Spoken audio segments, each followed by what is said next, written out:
Good morning, everyone. Thank you very much for your patience. We were just trying to iron out a couple of tech issues, but we think we've got to the bottom of them now. So very much appreciate your patience while we were getting ready for this morning. So my name is Tina Foley, and I'm an industry workforce advisor with Manufacturing Skills Queensland, and I'm delighted to welcome you today to our Planning for Procurement event. I'd like to acknowledge the traditional owners of the land where we live and work, and even though we are meeting on a digital platform, I wish to take this opportunity to recognise the importance of the lands we call home. I recognise that I am hosting the meeting from the country of the Yuggera people, and I pay my respects to elders past, present and emerging, and celebrate the diversity of the Aboriginal and Torres Strait Islander people and their cultures and connections to the lands and waters of Queensland. Before we begin our presentations, I'd just like to run through a little bit of housekeeping for today's event. In an effort to keep to our allocated timings and to hopefully catch up a little bit of time, we're going to keep our questions until the end of the presentations. So if you do have questions along the way, I'd just ask if you could please pop these into the Q&A window, just being sure to include the presenter's name and for your question so that we can hopefully address this at the end of today's event. If we do run out of time, though, including the presenter details will actually allow us to have the presenter respond to you after the event. We'd also just ask that you please keep your cameras and microphone off to avoid any interruptions. And today's presentation is being recorded with the intent to publish the recording if it's suitable. So the purpose of today's event is to help you discover practical tips and strategies to achieve your business goals, including supplying to government by planning for business growth. So as you can see on the screen today, we're going to hear presentations from Frank Deneen and Andy Josie. We'll then and Heidi Cooper today, I apologise. And then we'll enjoy a panel discussion to further unpack the Industry Workforce Advisor Program, and time permitting, we'll then move into a Q&A session. So it's now my pleasure to introduce our first presenter, Frank Deneen. So I'm going to stop sharing my screen now. And Frank, if you'd like to share your screen, that would be wonderful. So Frank's career has been focused on addressing social and economic issues through roles with government and with community businesses. Recent roles within Queensland Government Procurement have prioritised quality jobs and value beyond price through diverse supply chains. Frank is now the Small Business Procurement Advisor for the 2032 Olympic and Paralympic Games, and is passionate about delivering meaningful impact for communities across Queensland through public spending before, during and after the Games. And Frank is going to provide guidance on procuring to government as a regular supplier in the 2032 and Olympic and Paralympic Games or otherwise. And I'm now going to hand over to Frank. Thanks, Tina. Hi, everybody. Thanks for that introduction. Yes, I've got a fairly long history in supporting businesses of all types into government supply chain, so hopefully I can provide some insights to help today. I will say at the outset that I've provided this slideshow. It contains lots of links, and that's on purpose because I want these guys to be able to share it with all the participants. It will also include my contact details so you can all become my new stalkers. A little bit about my role first. I am the advisor. The role has been in existence for about a year, so it's one of those roles that we've kind of been building the aeroplane as we take off. But at the moment, this is where we've landed, and we're taking advice from our new government as to where it might head in the future. But at the moment, it kind of breaks down into these things. I recruit champions and influence stakeholders. A really important part of what I do is advocating for Queensland small businesses and the benefits they provide. I provide expert advice to buyers, and I'll come back to that in a second. I do provide expert advice to small businesses and their representatives. We're doing a lot of planning, working out what our actions are within the new government and the new ideas around what's important and the priorities for small businesses in Queensland. So there's a lot of that going on, and that is, I would say, that's alongside my colleagues in Queensland Government Procurement as well. There's a lot of work going on in Queensland Government Procurement about how we can best prioritise Queensland local small businesses through supply chains to government. And where I can, I facilitate real opportunities. Now, I can't be an agent for every small business in Queensland, obviously. However, where I see some really obvious connections, particularly where a small business has a unique offering to government, that does make it easier for me to work with that business and potential buyers within government and beyond sometimes to ensure that they are able to sort of get their offerings obvious to potential buyers in government. So let's talk a little bit about well, they're not so new anymore, but let's talk a little bit about the government and its priorities for procurement. Queensland Government spends more than $25 billion per year. I think they're quoting $26 billion per year now. They've talked about streamlined procurement processes, and that's going to be a really important part of my role. That's going to be a very important part of my role. Within that commitment also sits a commitment to delivering 5 business day on time, every time payments for small and family business, and immediate payments for anything under the $10,000 mark. They've established they are establishing a small business concierge service, delivering sort of a one-stop shop, if you like, to improve access to government services. I've talked a little bit about the on-time, every-time payment guarantee. The Small Business Commissioner and her team have really been refocused on red tape reduction and some certainty around regulation. These last few are still forming up, so I can't get into too much detail because I simply don't know it yet, but a small and family business innovation pathway for short-term initiatives up to $1 million. Watch this space on that one. You can use these words as search functions to find out how they shape up and what they might mean. Delivering secure communities. So that one is still shaping up, but it is going to be about how we can make small businesses across Queensland, regional areas, for example, more secure. That might include CCTV, all those sorts of things that can help small businesses feel safer in the way they operate.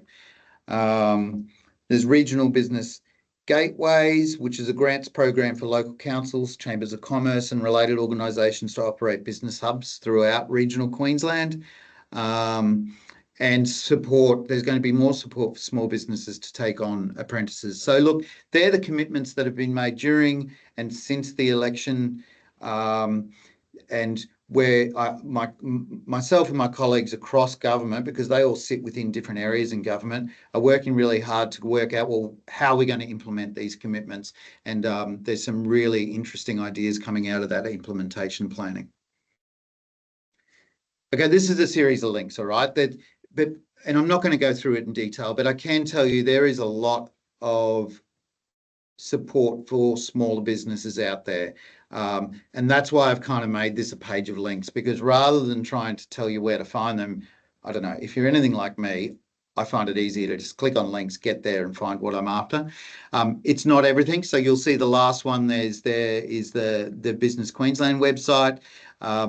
It can be, and I'm going to be the first to admit this, it can be a bit hard to find things. All right. So there's work being done also to make those pathways to these a little bit more obvious and a little bit easier to find. So bear with us there. But you can see there that there's grants, there's the EcoBiz, which is a really interesting piece and going to be an interesting piece as we head towards the games and beyond, to make sure your business is ready for the sorts of the sorts of green credentials that you might require to get into government supply chains. There's some really good stuff there. I encourage you to have a look at the links when this is sent around and just sort of try and find out what it is. If your business has gaps, I'd be surprised if there's not something that can help already out there. Mostly today, I want to talk a little bit about what you can do to get ready. So that's where we're going to launch into now. I just wanted to circle a little bit back. I did speak in one of the earlier slides about my role working with government. So I've been doing a lot of work with small businesses and working with small businesses and looking for leads and trying to connect small businesses. I think what's become obvious to me in recent months is it's not all about what businesses need to do, right? There's a lot that we need to do. And I'm really interested in the coming 12 months in working with government buyers to talk to them about what we need to do to change. How can we make it easier for smaller businesses? I'm really interested in things like, for example, when it comes to tender, do we really need businesses to have, when we talk about mandatory requirements, we need to be careful about what we make mandatory at tender time as opposed to what we make mandatory at the point of engagement. Insurance is the obvious one, right? So they're the sorts of things that I want to work with buyers on to see what we can do to change our procurement practices. There is work obviously being done on whether the current Queensland procurement policy is fit for purpose, given the new government's commitments and priorities. So I don't think I'm speaking out of school to say that there is a lot of really clever thinking around what might need to happen in the policy space, and that's to be expected. But in the meantime, I don't think buyers need to actually wait for policy changes. I think buyers can change their practices now to be more small business friendly, if you like. So I'm interested in working with buyers on that pretty constantly. And that's the bit about where I talk about expert advice to buyers. Here are some important links. New procurement, Queensland Procurement Solution, it's the replacement for Q tenders. If you're familiar with supplying to government, Q tenders is a fairly tired system for getting into the supply chain. That new procurement solution is going to be important for you. Get on there, get registered. Use the second one there, use Business Queensland to understand what help is available, to get ready as a supplier. Q tenders is still there. It's important to still get on there to understand what opportunities are coming up, but it's also important to start transitioning to the new system, which is the Queensland Procurement Solution. I think it's important to talk to larger suppliers as a small business. Quite often, you're not going to be the tier one supplier. You will need to work with larger businesses in their supply chain, as we are working with larger businesses to talk to them about what's important to us in relation to engaging with small and local businesses, regardless of where they are in Queensland, to make sure local opportunities emerge. Those links in that subcontracting collaborations consortiums, there's some guidance available to you about how to best do that. I do want to spend a little bit of time just reiterating Queensland Procurement Solution. It is on the vendor panel platform. It is linked with local buy. So it will be the sort of opportunity to sort of go, I know we're not great at it, but we're getting better at that tell us once thing. So if you register there, your profile will be available not only to the Queensland Government, but also to any local governments that use that system and platform, which is most of them, if not all of them. So I really do encourage you to use that link, get on there and register your profile and offering so that it's more obvious to government buyers. There's a couple of other things worth understanding.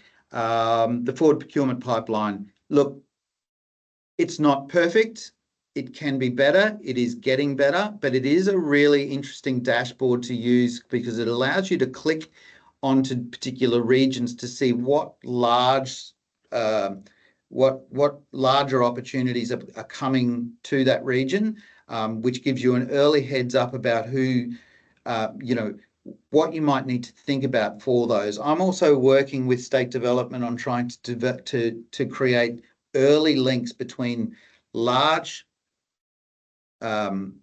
projects and local smaller business communities. So watch this space there as well. I would rather do those things too early than too late.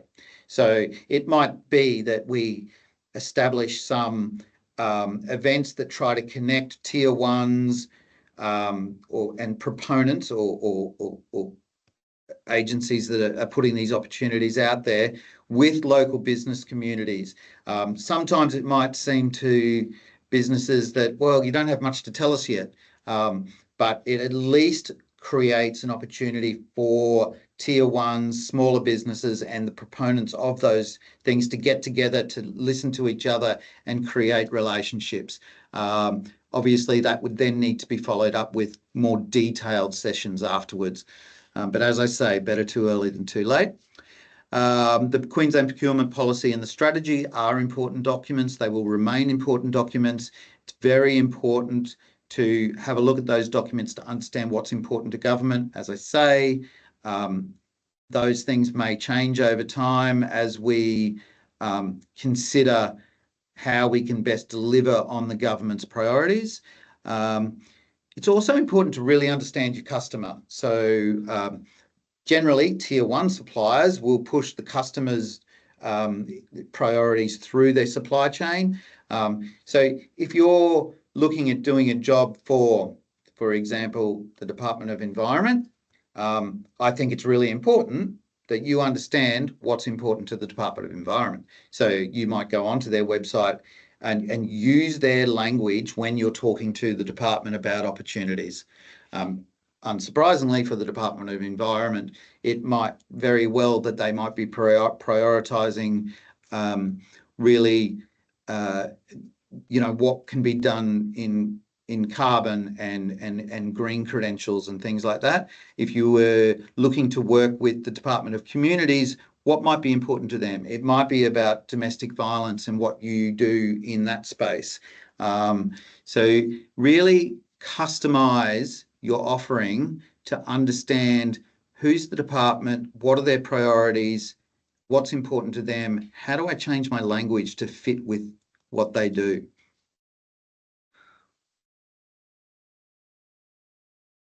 Engaging with government buyers. Look, there's a few things here, and I'm sorry, I might be telling a lot of you how to suck eggs, but websites are your shop front. Keep them updated, make them look great. Concise capability statements are important. If you are going for tender and you're going to submit a capability statement, consider who is looking at those statements. If they get even 20 businesses applying for that opportunity, if each of those businesses have a 20-page capability statement, it's going to be difficult for them to get through it. They're going to be concise, be snappy. There's a link there to panel arrangements. I think it's important to understand which panel arrangements are important to government and which, what's available. Consider when you can get on them. I'm working with managers from panel arrangements to talk about how they're established, how long they are in place, are they a closed shop, how often they get refreshed, how diverse are they? Really important to us. So I think there has, over the past 4 years, been a change to those panel arrangements. They are becoming more diverse. Certainly managers are being encouraged to refresh them more regularly. How do we manage them? How do we make sure they're fit for purpose? How do we make sure they're friendly for small businesses? So a lot of work being done in that space. Some improvements have been made, but we need to keep working on it. When you're talking to government in your tenders or just in your relationships, concentrate on the solutions and benefits you offer rather than what you do. It's really easy to talk to government about, I do this and then I do this and then I do this and then I do this. Sometimes it's better to talk to them about, to listen to what problems it is they're trying to solve and talk to them about how you can solve their problems for them or partner with them to deliver benefits. And sometimes those benefits are beyond the price. Those benefits can be all sorts of things, including value beyond price, and that might be the jobs you offer in particular regions, what you do as far as your ESG, environment, social and governance offerings. So think carefully about those things. They are becoming more and more important across all jurisdictions to all levels of government. Remember that government doesn't need you 97% of the time. And to be honest, I stole this line from GovReady. And the reason I stole it, GovReady is a small business that offers support to other businesses trying to get into government supply chains. And the reason I pinched it is because it's true. Don't oversell. Try not to be the guy or the business that badges the same buyer over and over again. Don't be that stalker that is just constantly banging on the door. But do create the sorts of relationships where you can. And I know it's not good. I know it's not easy because government buyers are pretty good at hiding themselves. But it's about that level of communication that sits you in that sweet spot where you're remembered and the benefits that you offer are remembered, but you haven't become a pest. So it's an interesting balance to find, but it's a good thing to remember. Last one's a little bit the same, isn't it? They need to remember who you are, what problems them solve, rather than, oh, they make widgets. So that's the next bit I just wanted to reiterate. Some tendering advice. Weightings matter.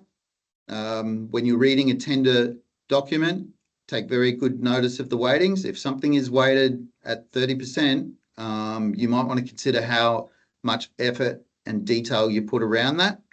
Consider collaborations and consortiums. If you can partner with other smaller businesses to deliver, it's kind of a double tick for the proponents of that tender. They can look at that and sort of go, hey, we can support 2 or 3 small businesses here, and that one's an Indigenous one, or that one's a regional business. So consider carefully the opportunity to collaborate with other businesses, even larger business, or put consortiums together that can solve the problem presented by the tender. It's all about evidence. You can't just say you can do things without providing evidence. So really important to gather that evidence, document it well, present it well, be concise. Again, testimonials are great. It matters less about how great you say you are. It matters more about any testimonials you have from previous customers. They are an awesome thing to have.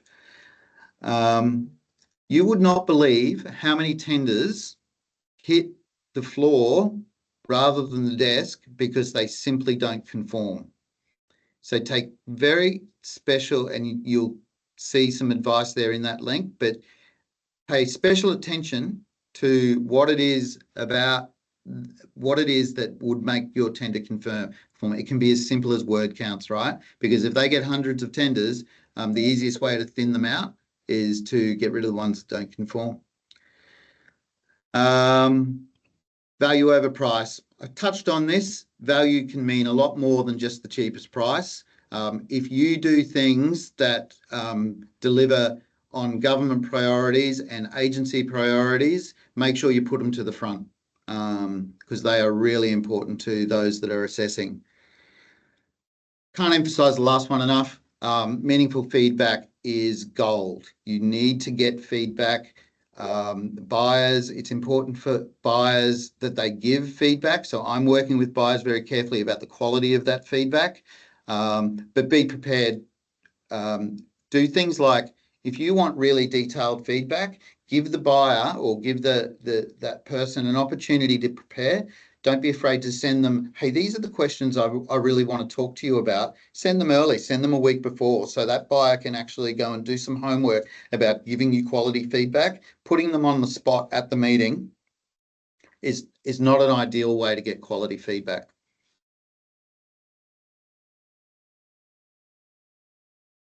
That's me.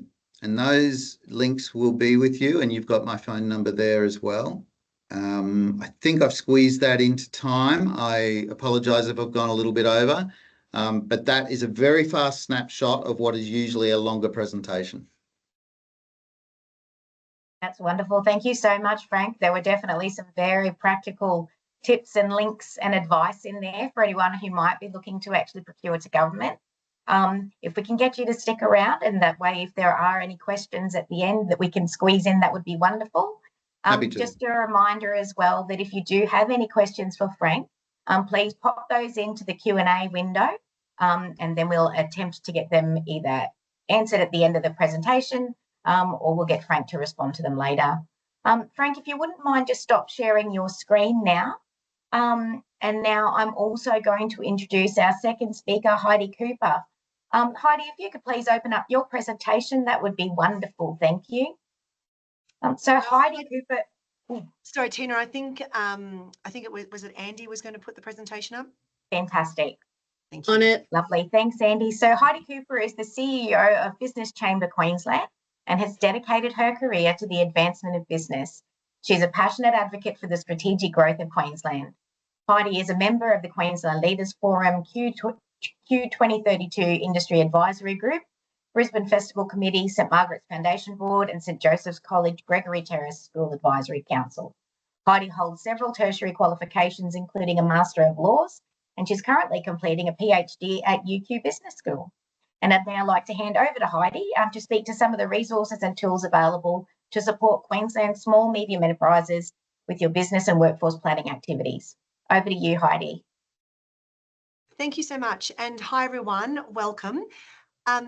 Thank you also for that wonderful introduction. As you would have seen on that first slide, I'm also a member of the Jobs Queensland Board, which is an organisation that's part of government, which is looking specifically at jobs of the future and particularly how it is that we ensure that we have the workforce that we need.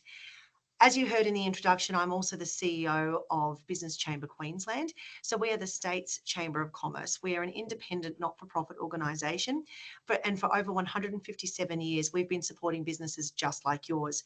And a big part of what we hear from businesses every day is that workforce is their number one issue. And what that means is it's around a whole host of things. So it's around attracting staff, it's retaining staff, it's getting the right skills, the right qualifications. It's about developing the staff that you do have. And it's also thinking about how, if you're wanting to grow, for example, you're looking at a tender, like some of the things that Frank's just been talking about, how you have the right workforce. We know that there's been challenges in workforce over recent years, and we've seen through our data at the Chamber, but also the work that we do through Jobs Queensland, that many businesses, and particularly small to medium businesses just like yourself, are really struggling to have the right workforce that they need for today, but also for the future as well. So what I wanted to talk about today was some really practical support that is available to you to help you with your workforce planning. Now, this will support you with all phases. It'll first of all make sure that you know who it is that you need for today, but also into the future as well. What skills it is that you have in your current existing workforce. If you're wanting to grow, how it is that you can look at that. And then also, if you're needing to attract staff, how it is that you can think about that as well. Now, I know it's never easy and every business is unique, but one of the things that we'll be talking about today is that there's a lot of tools now that are available to each business. And what's really important as we start this conversation is thinking about how it is that we can actually integrate workforce planning with business planning. As businesses, we all do that every day. We think about our business, we think about our customers, we think about where our growth and where we're needing to be. Integrating workforce planning into that will make sure that you have the right people to help grow your business the way that you want to. So you can see that there's some free downloads here. Please have a look. I'm going to show you a couple of aspects of different programs that are available to you to support you. One thing that we are really conscious of, as I said, I'm the CEO of the Chamber of Commerce, and we know through years and years of working with businesses just like yours, that if you're a small or medium business, you don't have the extensive resources that larger businesses have. And that can even mean not having a HR manager. We have support that's available for you if you're needing to be thinking about how it is that as a business owner, you work through some of these things. Equally, if you do have a HR manager or an officer, business officer who's looking at these areas, these tools will just make their job easier. So if we get started, if we could, I think we can actually change slides here. But so, what is workforce planning? We can see here that businesses who are looking at workforce planning are really able to build their capability, they're responding to changes, they're exploring growth, and they're starting to plan for their future. But what we also know is that a lot of businesses are quite unfamiliar with workforce planning and what it means. So these tools can be really helpful for that. So what does workforce planning involve? Well, there's actually 4 stages to the workforce planning tools that are available. And they're really simple. And as business owners, we know that, planning is such an important part of what we do in business every day.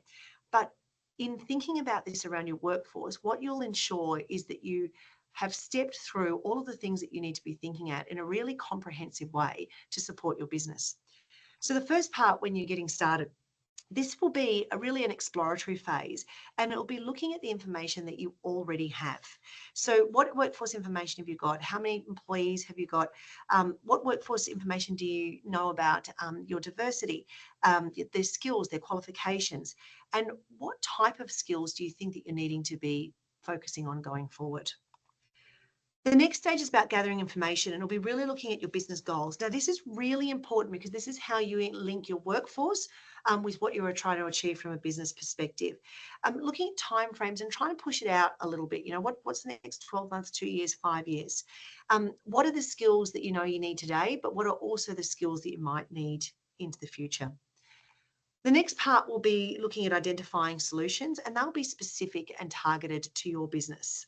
And then finally, providing you with the support that you need to implement and to monitor and see how it is that you are progressing in these areas. So why is workforce planning important for a small business?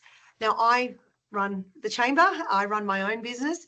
I come from a long line of family businesses, and my husband also runs his business as well. And I know for a small business, there is so much to do every day. But taking time to work through your workforce will be one of the best investments that you can make.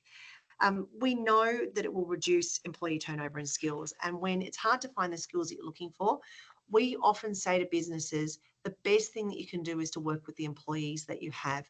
Can you grow them? Can you expand their work? Can you think differently about their roles? It's a really important piece to be able to reduce that turnover, because we also know that every time you turn over a role, you've got to reskill.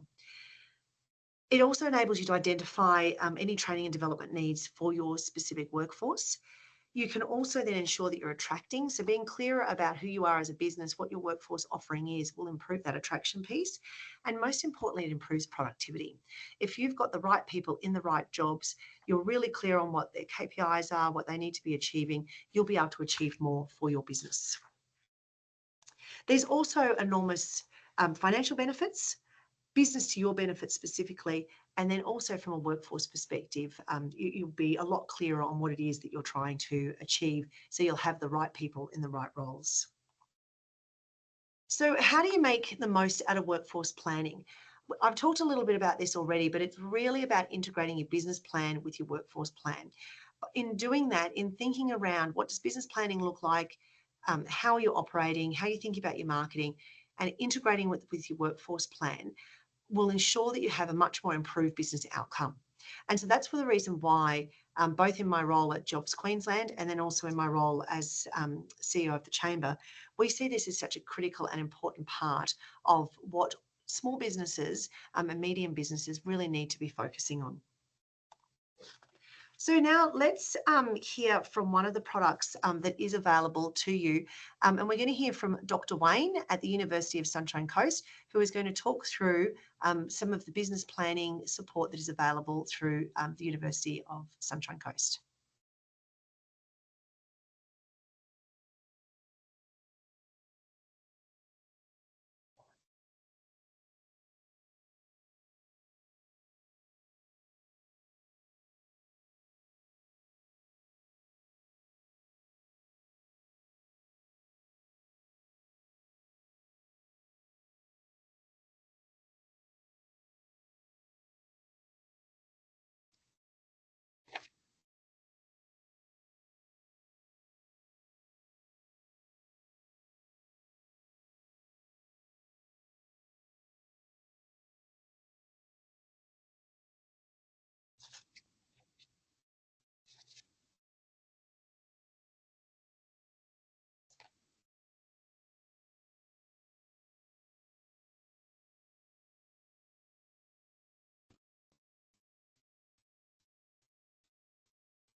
Fantastic. So that is one resource that is available to you.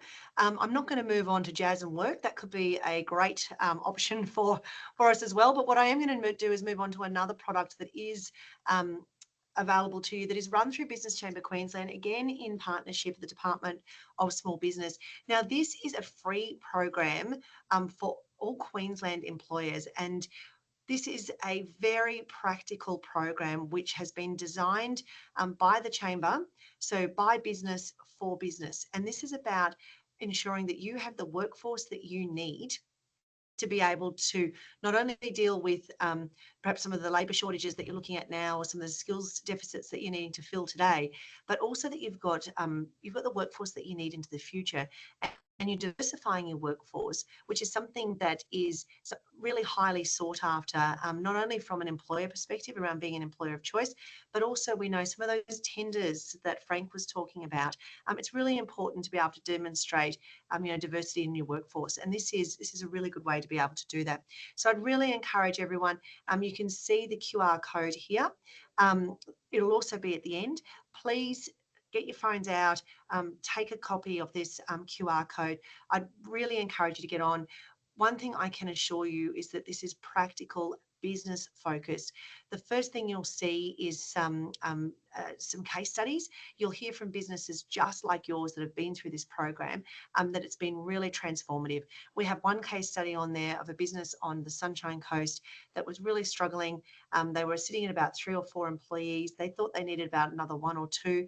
They went through the program. They found the program so transformative in the way that they were thinking about employment, both the attraction and the retention piece. And they have now grown their business to such a large scale that they actually now have 27 employees. So it's quite an incredible story, and it's really practical, and it gives an opportunity if you have a bit of peer-to-peer learning to see how other people have done it.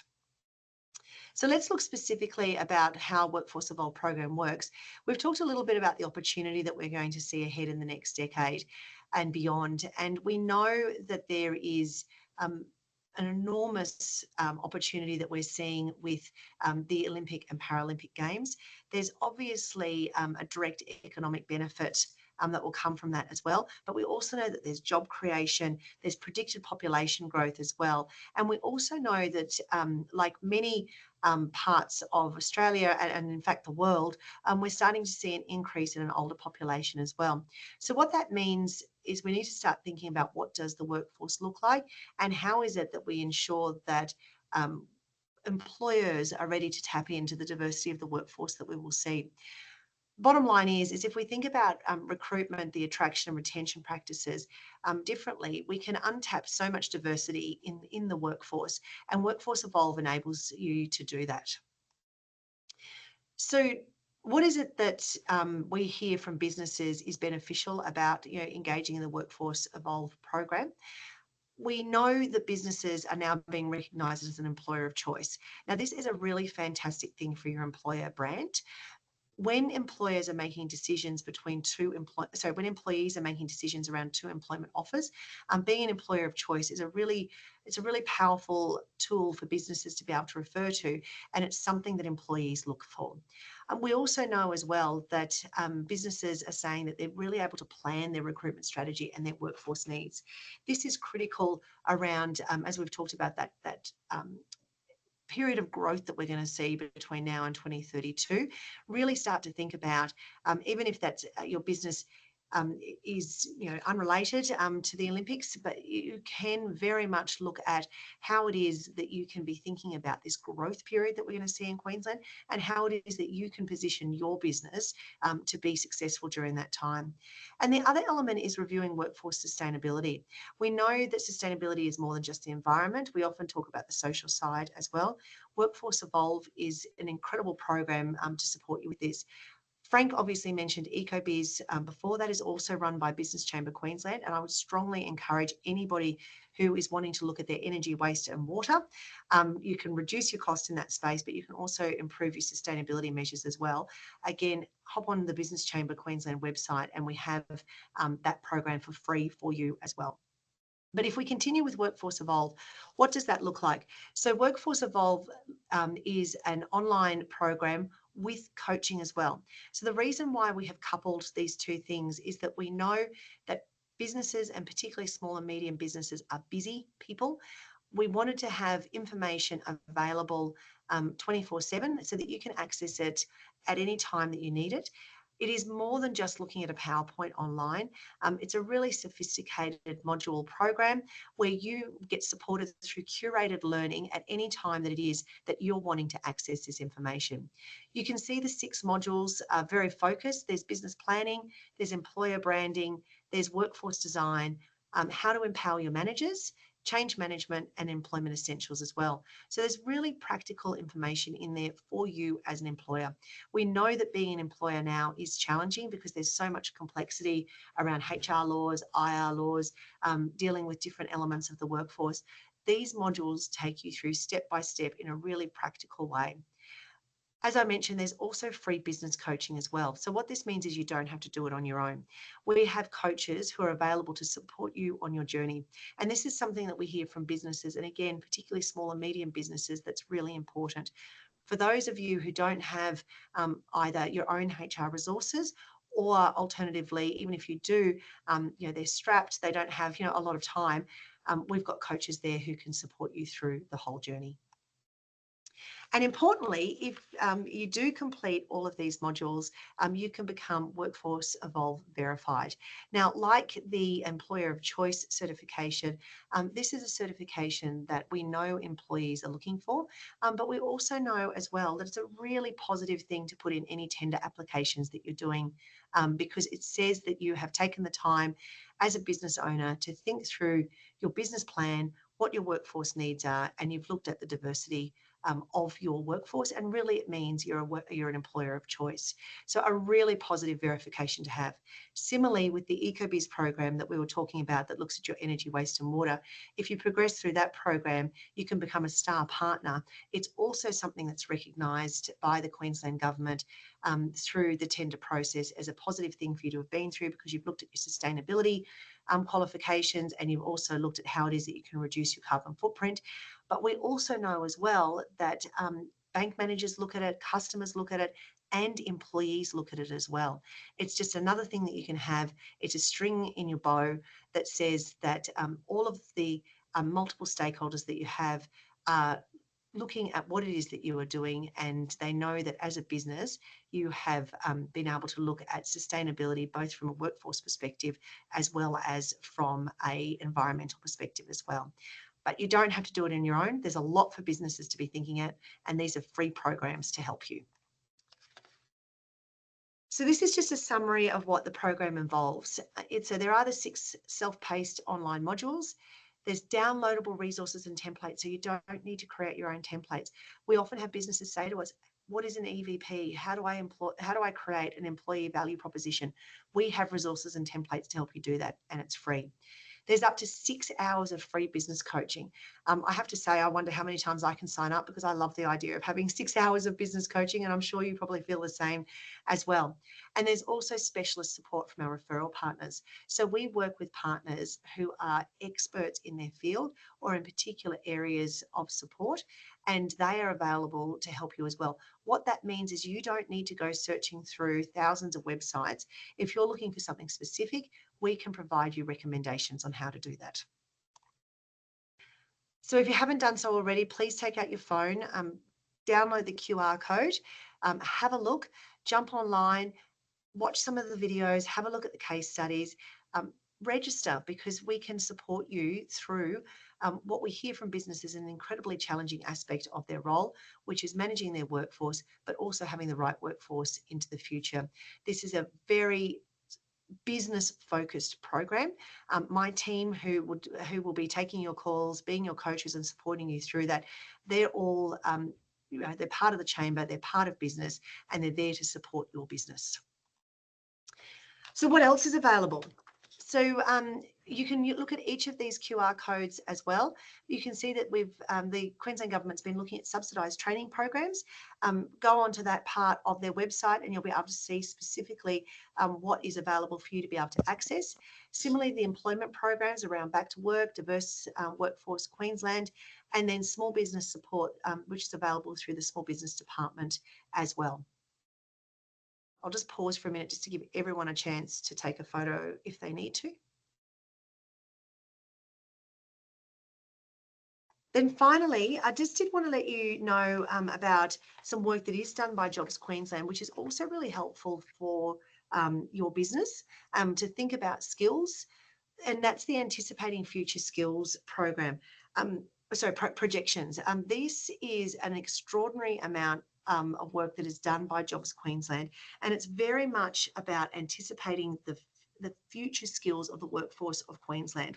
It provides employment projections, regionally based, industry based, occupation based, and also qualification based as well.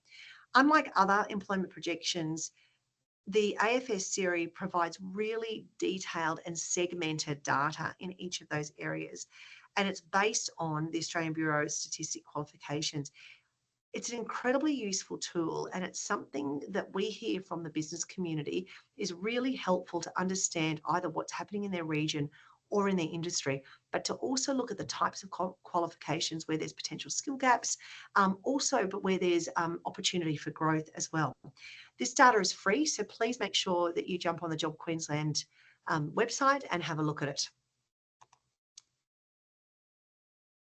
And then the last thing that I have here is just some examples of specific workforce planning tools that are again available through the Jobs Queensland website. So you can see that there are lots of resources available, both organisationally based, regionally based, and then also industry based as well.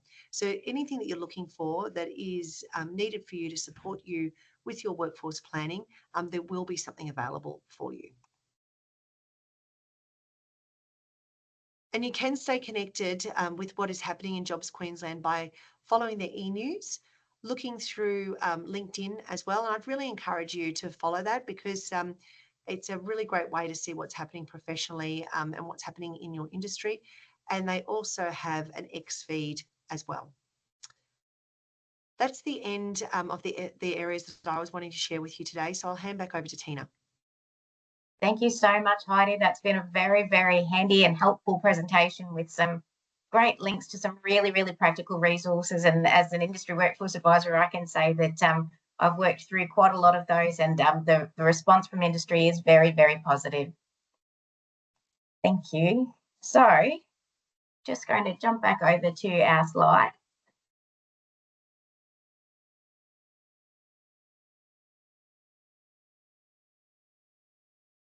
Okay, so we're going to commence our panel discussion in a moment, and this will be with a network of workforce advisors who are working with small and medium employers right across Queensland. So this program was established under the whole of government Queensland workforce strategy and aims to support suppliers with workforce attraction and retention. Industry workforce advisors were developed under the workforce participation focus area to support employers to rethink employment practices and diversify their workforce by attracting people from underrepresented cohorts. Workforce advisors provide assistance tailored to each individual employer's goals and challenges. And using the Workforce Planning Connect toolkit that Heidi just spoke about, we support businesses to develop a customised workforce plan, which really is a roadmap to achieving success. So before we commence our panel discussion, I'd just like to introduce the network of advisors who have the privilege of working with Queensland businesses one-on-one to assist you in developing your workforce strategies and plans. So the IWA team have all come to the program with a raft of experience, expertise, and different career journeys. Some have been small business owners themselves, whilst others actually bring years of industry-related experience to the sectors that they're now supporting. I'm going to stop sharing my screen, and I'm actually just going to run through the different sectors that you can actually see on the screen, and hopefully we can have each of the industry advisors jump on and just say hello so that you can be familiar with their faces. So unfortunately, Kim Westling, who is the industry workforce advisor for agriculture and horticulture, couldn't join us today. But we do have two industry workforce advisors for business and information communications and technology. I'll just see if we can have Elle and Melanie just pop their cameras on and say hello, please.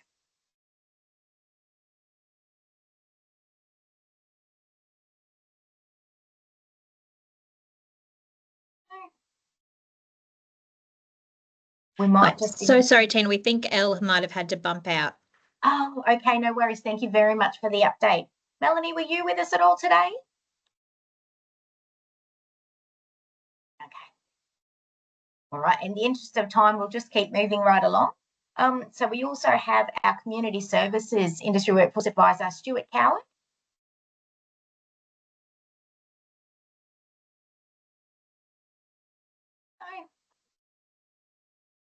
Fantastic. Then we've also got our Electrotechnology and Utilities Industry Workforce Advisor, Glenn English. Hi, I'm here, but you've disabled cameras, so we can't turn the cameras on. Thank you very much, Glenn, just for letting me know, I think. No worries. Then we've got our First Nations Healthcare and Social Assistance Workforce Advisor, Carissa McAllister.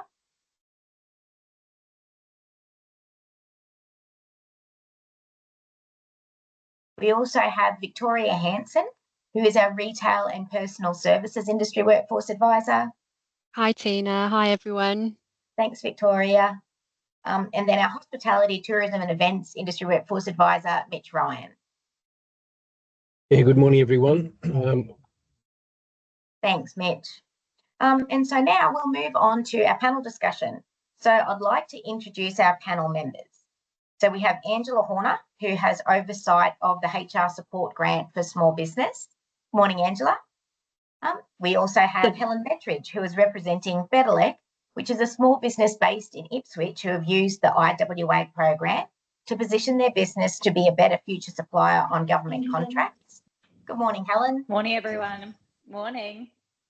And we also have three more of our industry workforce advisors. So we've got Jamie Brown, who is the industry workforce advisor for health. Calvin Miller. Thanks, Jamie. Calvin Miller, who covers off on automotive. Good morning, Tina. Good morning, everyone. Morning, Calvin. And then we also have Angela Mottram, who's the industry workforce advisor for transport and logistics. Morning, everyone. Thanks, Angela. So I'm actually going to start our panel discussion with some questions for Angela Horner. So two Angelas, Angela, no waiting. How lucky are you? So the HR support grant can only be accessed by employers who have worked with an industry workforce advisor and developed a workforce plan. So it's a grant that can be accessed to purchase specialist HR assistance to support putting the plan into action. So Angela, what are some examples of HR services that can be bought with the grant? Listen, it really runs the gamut. I think this grant, much like a lot of the programs and services we run through the Employment Pathways area of the Department of Employment and Training, really offers some flexibility and recognition that every business is at different stages of their journey. Some have been quite well established. Some have been well-established businesses where new owners have just recently taken over in the last year or two. For some businesses, they're quite fresh altogether and maybe have only been established for a year or more. So with the grant, I think it's really up to each individual business to work with their individual HR providers to have that initial conversation to really look at what is it that their business needs, which is why working with the IWAs is such an important starting point, because it helps people, I think, clarify that conversation around where is their business at, what are their priorities, what are the opportunities, where are some of those gaps that maybe working with a HR provider can actually address. So it really runs the gamut from, you know, staying up to date with all of the quagmire, I guess, that is industrial relations laws. So making sure they've got up-to-date contracts, up-to-date position descriptions, right through to businesses recognising that maybe are at an industry where mental health is a priority, and so establishing employee assistance programs or looking at ways they can address and work with their teams in supporting them to be the best employers they can be. Excellent. And look, I'm aware that, you know, there have been quite a lot of businesses who've been successful in being awarded the HR support grant. Can you give a couple of examples of applications that have come through with something really outside the box or something really different? kooky? I think for us, again, it's touching on that mental health side of things. I think every industry is different. While we have some commonalities, I think, attraction, retention strategies and things seem to be across everybody, whether, no matter where you are in the journey. So we've recently had application from mechanics, for instance, where some of their workforce have come forward to say that they are struggling with things, I guess, outside of coming to work. And I think that's such an important thing for employers to remember is whilst your employees may be with you for your 7.15 hours a day, people actually bring their whole selves to work, and that things outside of work actually impact people in the workplace. So whether it's financial struggles, relationship breakdowns, caring for elderly parents, all of a sudden becoming a single parent, that can have impact on things like, the need for flexible work, the need for assistance services that might be beyond the reach. And I think we who work in government and larger organisations often have access to those services as part of, being, where our employers are at, and we have HR departments who can provide policies and procedures and making sure we're all keeping up to date with those sorts of things. But for individual small businesses, it really is uncharted territory. So addressing things like how to become an employer of choice, how do I embed flexible work arrangements in my business? What does flexible work actually look like for my industry? It doesn't necessarily have to be working from home. So how can we be creative and look at staggered shifts and making sure we've got, drug and alcohol policies? If part of your business is not actually working in a static business, much like plumbers and other tradespeople, do we have workplace health and safety procedures and policies in place that will actually protect our workforce?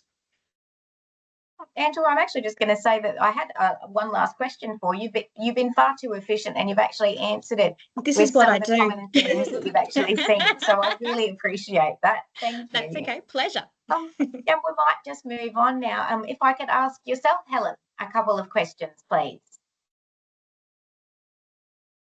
Wonderful. Of course, Thank please. you. Lovely. So, well, just for so everyone has a little bit of familiarity with your business, could you just tell us a little bit more about Betalec? And also what motivated you to reach out to the IWA program and ask for support?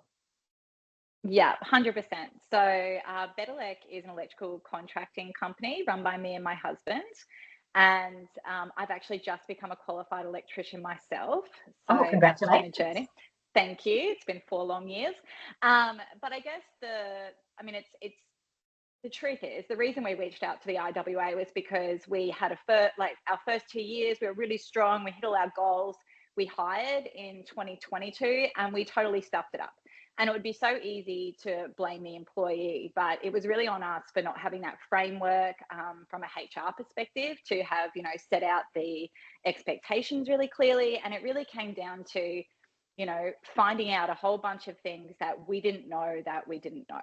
And if we had known those things, it might have been a much better experience for everyone involved and probably a much more successful experience as far as reaching our goals go.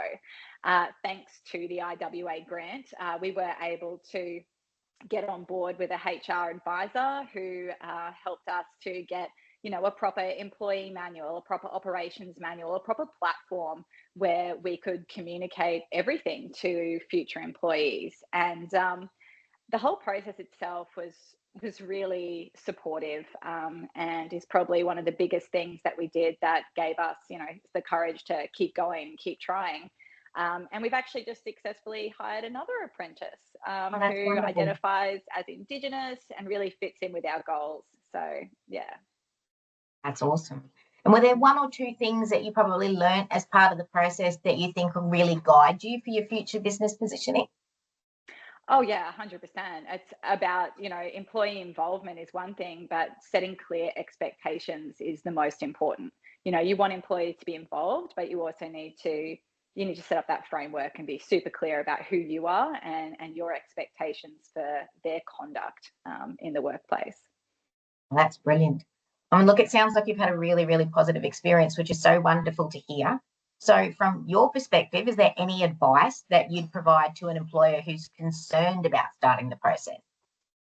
Yeah, just do it. It was actually really easy. The advisors were really, really supportive and helpful in getting through. And I think just going through the process itself was an opportunity to really, get some of those goals on paper. And we've actually managed to achieve a lot of those goals, which as I was writing them, I didn't necessarily think that we would actually manage to achieve those, but we really have. And, now we're looking forward. This session today has been amazing for me because I'm directly looking at, a new brand that is going to be pursuing government work directly through providers. So if anyone's interested in electrical services delivered by women exclusively, please let me know. But yeah, it really did. It was just a really good experience in every way. I couldn't recommend it more. Well, that sounds really, really great. And with you've now got your HR thing, your HR systems all sort of set up. You've got your 2 new employees. So where to from here for you? Yes, so basically I did just kind of plug myself there to answer that question. But no, we will be launching a new brand that is specifically focused on delivering electrical and security services in that government realm, mostly to not-for-profit providers. So yeah, like I said, this has been a really helpful session for me today, and I've taken a lot of notes. So thank you to everybody else. That's really brilliant. Thank you so much for that, Helen. I really appreciate it. Pleasure.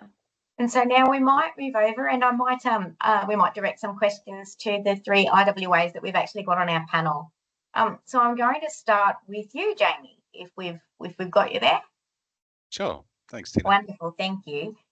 So Jamie, how does having a workforce plan advantage an employer or business owner? The workforce plan kind of underpins all that the business is trying to do. So one of the things I recommend for business owners is to have a business plan if you can, if not, at least to have a clear idea of where you want to go. So the workforce plan really underpins what you're trying to achieve in the business. So without having those 2 married together, the business can often be a bit rudderless, and they can see the goals they want to get to, but they haven't got the means to get there. That's very true. And so from your perspective, does it matter about the size of the business? Can they be big or small or? Oh, no, not at all. I think businesses of all sizes need it, including micro businesses as well. And if you want to grow, you definitely need it as a micro business. So what you do in the workforce plan, how you approach it, and maybe the goals you set out might be different depending on the size and the maturity of the business. But there's always something that needs to be done to keep the business moving forward. Yeah, fantastic. And last question for you. Would you, in your experience, Jamie, how long does it take to actually make a plan? That does vary. It's really a partnership. Well, if we're talking about specifically within the Iowa program, it's a partnership between the Iowa and the business owners as well. Now, a lot of small business owners are very stretched, so the Iowas generally jump in as much as they can to get as much done.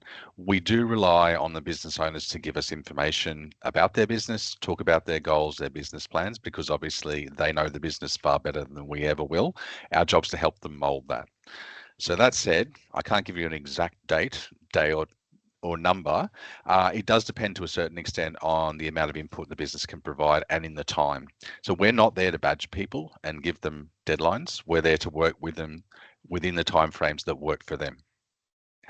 That said, it can be done quite quickly if all of the variables line up. It might take a little longer if the business owner, particularly if they have a lot happening in their business at a particular time. That's fair enough. That's wonderful. Thank you, Jamie. I'll get you to stick around. We may have some more questions for you after.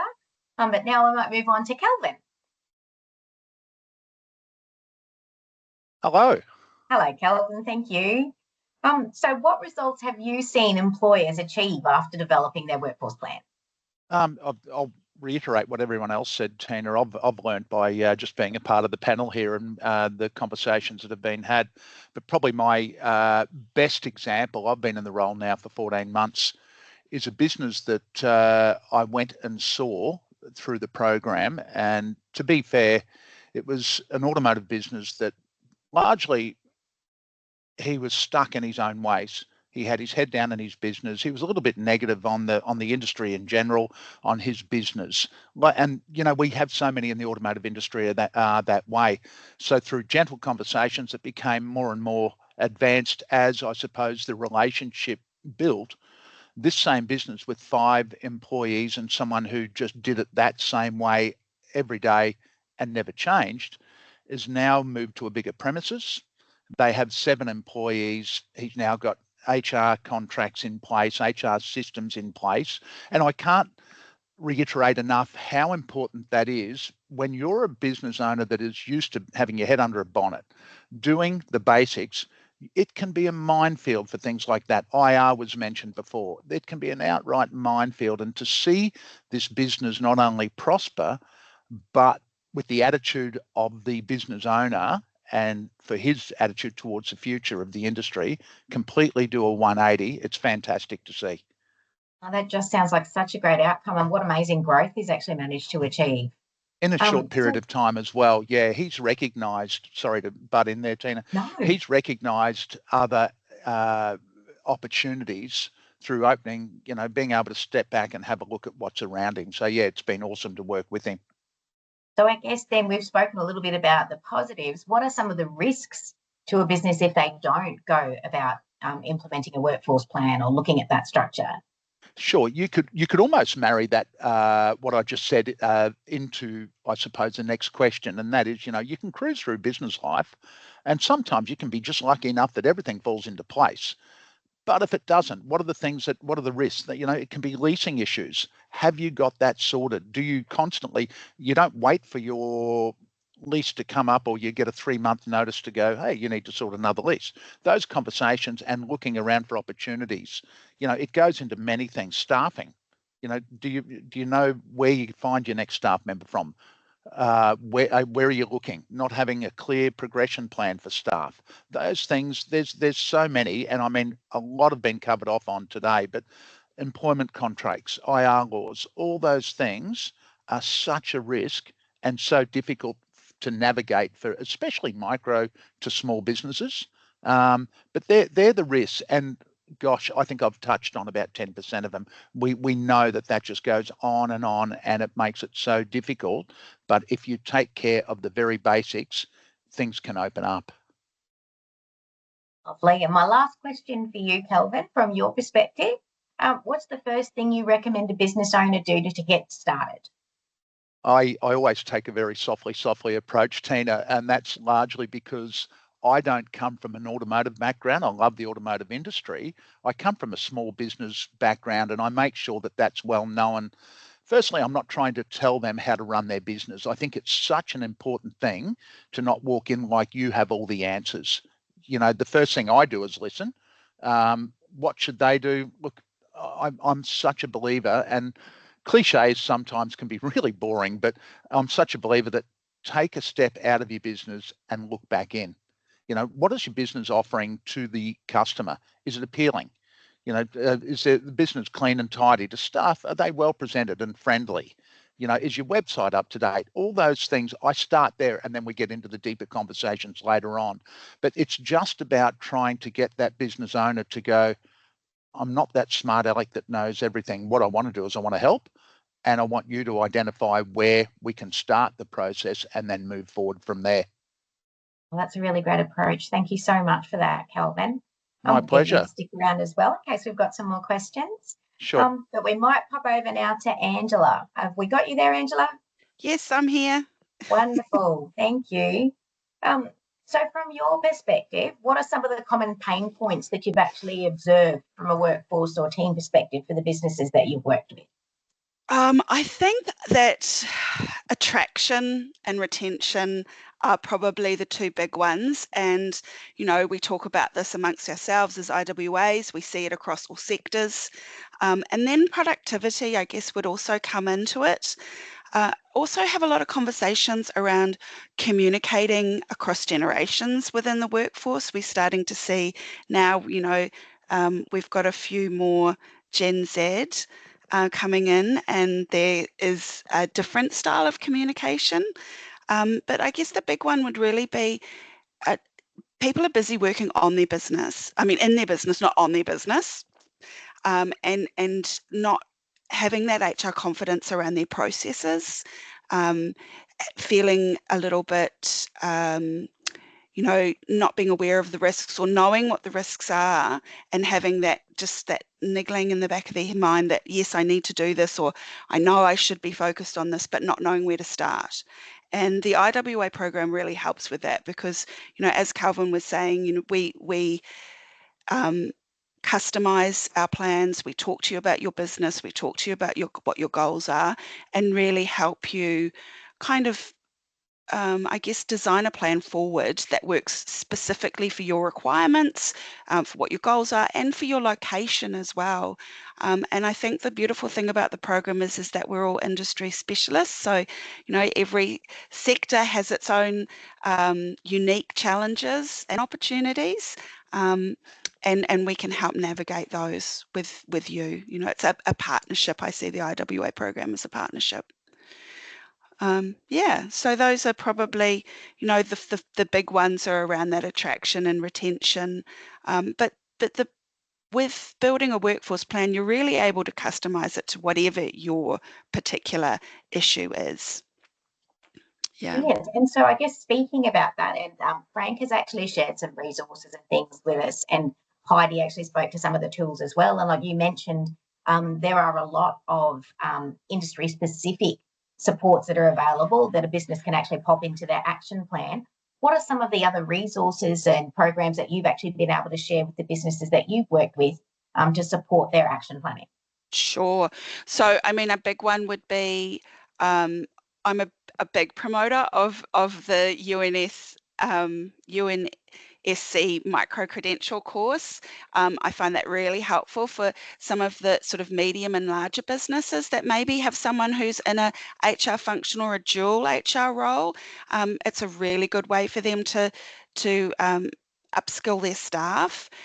Likewise, with the Back to Work short courses, they are really very good for, you know, again, those smaller businesses if you wanted to upskill yourself, but also as part of a personal development plan for someone else in your business. So if you've got a manager or a team leader who's showing potential in that space, then you can help in that way as well, working into, you know, part of a retention plan. There's many different both federal and state grants that come out, and they're usually on a time frame. So it's really helpful to check in with your IWA if there's anything in particular that you're looking for, because we all know what's happening in that space. So saves your research time. We do all that for you. Workforce Evolve definitely have definitely recommended that to clients. And then there's also specific ones that, you know, may be industry related, like QTA, the Queensland Trucking Association. They have one for safe drivers. So there's plenty of stuff out there. And I guess the main thing is that people don't know what they don't know, and often people are so busy working in their business that they don't really know what's out there. So my advice would be just pick up the phone, give us a call, have a chat, and if there's anything out there or is anything specific that you're looking for, let us know, because, you know, we'll do the deep dive for you. But yeah, there's tons of stuff out there for and we've heard of lots of really great programs today. Yeah, wonderful. Thank you. And I can just see that Kelly and Angela have also both popped some links to some of the programs that Angela mentioned there into the chat. So it's a nice, easy way to be able to connect with them. And I've just got one last question for you, Angela, before we might throw to the broader group for questions. So what have you observed by way of barriers for employers to engaging in the process, and what advice have you given them to help them overcome those barriers? Oh, look, I guess people are time poor, so that's a big one. Or they may not see the value. So for time poor, you know, I offer consultancy sessions during business hours, but I've also done them after hours, particularly working in transport and logistics. We're a 24/7 all day, every day, people are, moving goods around. So I've had conversations with people on the side of the road while they're, interstate, Very flexible. 7, 8 o'clock at night, or early in the morning as well. They get up early as well in transport. So look, we're able to be flexible, and as flexible as you need us to be, I guess, would be, that my sort of comment on that barrier. The other one is perhaps some people don't really see the value in a workforce plan, and a lot of people do it. They don't really understand what their the process or what the value coming out of that will be, and then at the end of it, they're amazed at how just having that conversation around their HR function, what their roles are, the tasks that are done in their business, instead of thinking about people, thinking about, hey, what are the jobs that we do in our business and how are they aligned, and how is that working with our, our goals for the next 12 to 3 years or beyond. And I think that, one of our greatest skills as IWAs is listening. As my colleague pointed out, we're not an expert in your business, you are, and we're just here to help connect you into all those different things, that solutions that are going to help. And as we heard from Heidi as well, that the business growth can be exponential, and once you've got a firm grounding in what your HR systems and processes look like, then really, the sky's the limit. So it's so true. It does really, having that action plan really does give business owners that confidence to be able to move forward and grow, and just knowing you've got a plan. Yeah, and look, I've had people who have engaged with me and then I haven't heard from them for 8 months because their business things have happened, people leave, they've moved premises. There's all these things that go on, and like the other Angela was saying, our whole person comes to work. So we recognise that there might be unique barriers that you're facing. Again, it's really just about keeping that communication open and letting us help where we can.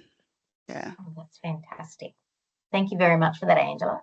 I'm conscious that we've got about 5 minutes left and we have actually been able to pick up some time, which is wonderful. But what we're actually just going to do in the first, just before, we'll see how we keep going for time. But look, basically, we do want to get a little bit of feedback about today's session.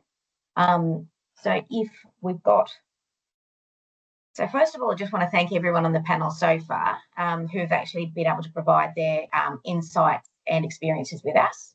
And we'd just like to get some feedback from you regarding this via the polls that you should be able to access at the moment.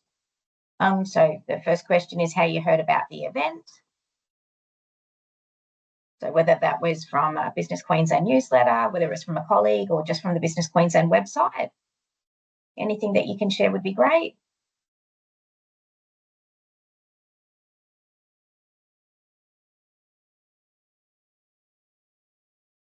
And did you hear anything new by attending the event?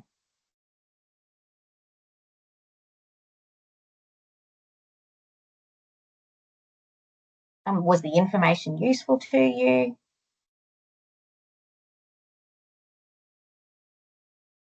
And did you achieve what you wanted to by attending the event today?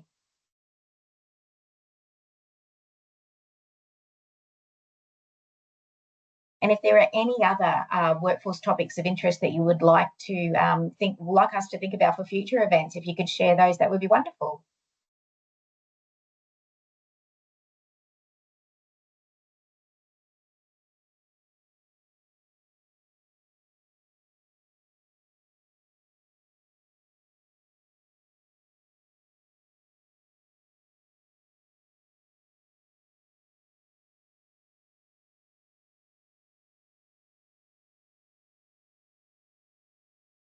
I'll just double check. Ken and Kelly, am I right to share my slides again?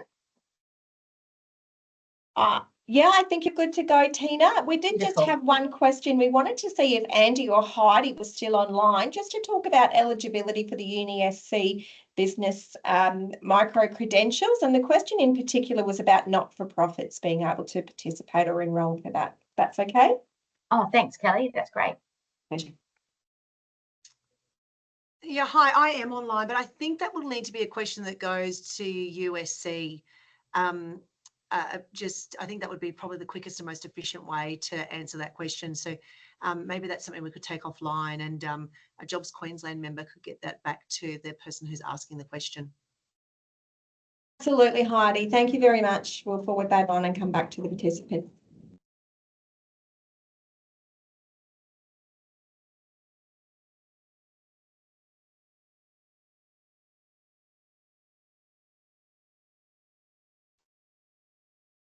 So we've really sort of come to the end of our presentation today. I really would like to we've got some steps on the screen to actually share with you some additional resources to help you along your journey. So we definitely encourage everyone to subscribe to the Business Queensland Connect newsletter if you haven't already done so. And also check out the Business Queensland events calendar. So there you can find events that are actually coming up from a number of different stakeholders. Also, we'd encourage you to attend the state development events. And these include tendering and capability statements. Just to give you an idea of some of the upcoming events from them, we've got a tendering for business workshop on the Sunshine Coast, which was actually yesterday, sorry. We've got on the 25th of March, they're running a capability statement workshop on the Sunshine Coast, contract delivery workshop on the 25th of March at North Lakes. And then another one, the 26th of March is a tendering, your top 10 tips for hybrid sessions, and that's actually for Gympie. So you can see that they do host a whole lot of different events to support small business across the state. So we have come to the end of our presentation today, and I'd very much like to thank all of our presenters and panellists. So Frank Deneen, Heidi Cooper, Angela Horner, Helen Bettridge, Jamie Brown, Kelvin Miller, Angela Mottram, and also the other industry workforce advisors for taking the time to share your experience and expertise with us. And I'd also just like to give extra special thanks to the team from the Department of Trade, Employment and Training who worked tirelessly to develop and market today's event. So in particular, Kelly Kerwitz, Ilona Fier, and Kenneth Shore. I hope you've all found today's information to be useful. And I really would encourage you all to reach out to the relevant industry workforce advisor for your business to take advantage of the support programs and resources available to you. Thanks again for joining us, and I hope you all have a great day.